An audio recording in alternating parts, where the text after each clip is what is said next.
Hello बच्चों, चलिए प्रश्न को पढ़ते हैं। इसमें लिखा है कि दो समांतर प्लेटों के बीच वैद्युत क्षेत्र उत्पन्न करके एक धनावेशित कण के भार को संतुलित किया जाता है। तो वैद्युत क्षेत्र की दिशा बताइए यदि कण ऋणावेशित हो तब।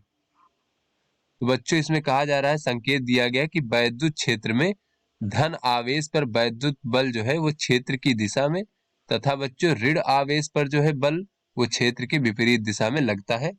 ये बच्चों हमें संकेत दिया गया है। चलिए इस प्रश्न की मूल अवधारणा देख लेते हैं बच्चों जैसा कि इसमें संकेत में भी दिया गया है, कोई हमारा वैद्युत क्षेत्र इस प्रकार से मान लेते हैं, ये हमारा वैद्युत क्षेत्र है।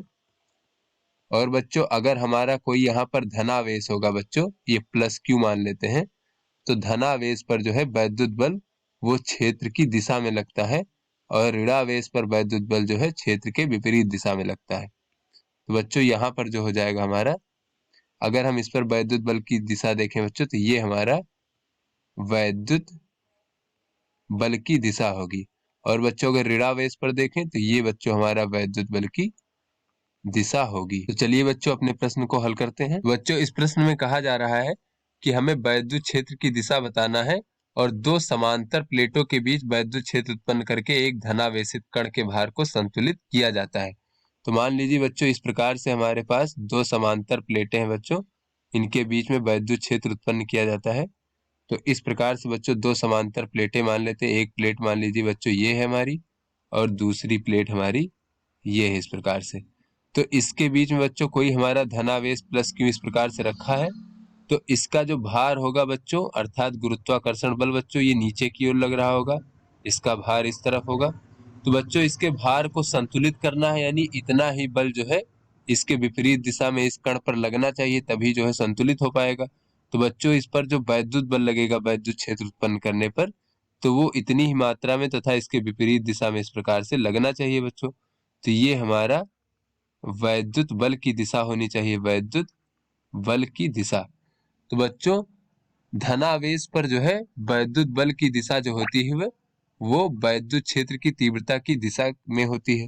तो बच्चों इसमें वैद्युत बल ऊपर की ओर लगना चाहिए, तो यानी इस पर इसमें जो वैद्युत क्षेत्र की दिशा होगी वो हमारी इस प्रकार इस दिशा में होगी बच्चों।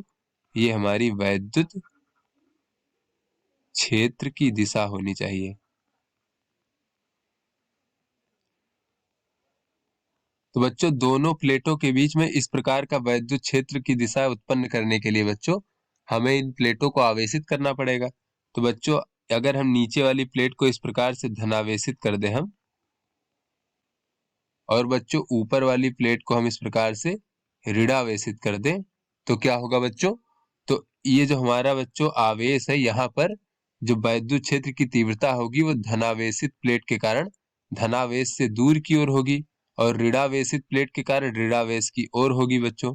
तो परिणामी वैद्युत क्षेत्र की तीव्रता की दिशा यही हो जाएगी जो हमें प्राप्त करनी है बच्चों, जिससे कि हमारा ये जो है वैद्युत बल लगने वाला जो वैद्युत बल है वो इसके भार को संतुलित कर सके। तो बच्चों इस प्रकार से बच्चों नीचे वाली प्लेट को धनावेशित करके ऊपर वाली प्लेट को ऋणावेशित करके हम इस प्रकार से वैद्युत क्षेत्र की दिशा को प्राप्त कर सकते हैं।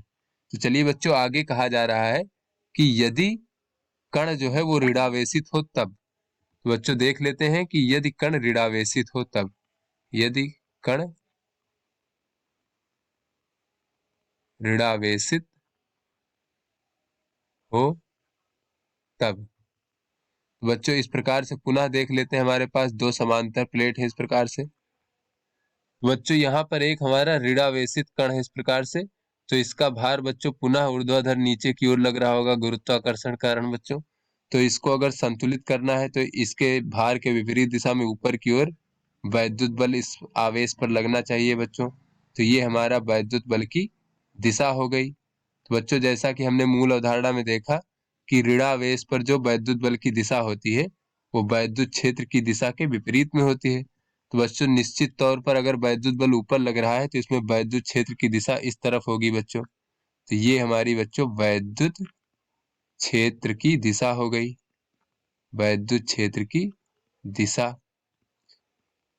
बच्चों ये हमारी वैद्युत क्षेत्र की दिशा हो गई। अब अगर देखें कि इस तरह की दिशा हम किस प्रकार प्राप्त कर सकते हैं, तो दोनों प्लेट में बच्चों क्या करना होगा, जिससे दोनों प्लेटों के बीच जो वैद्युत क्षेत्र की तीव्रता होगी वो इस प्रकार नीचे की ओर प्राप्त हो जाए।